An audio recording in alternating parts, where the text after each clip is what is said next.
Hey guys, welcome back to Phone Tricks. In this video, we'll learn how to use split screen in OPPO K10 5G smartphone. Before we start the video, I request you to subscribe our channel for more interesting phone videos. First of all, open the YouTube. So this one is supported for split screen.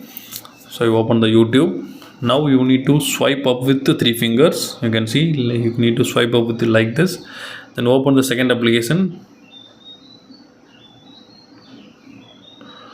You can see you can use the phone.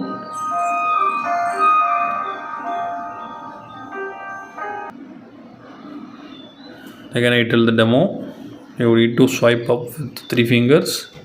Then choose the second screen.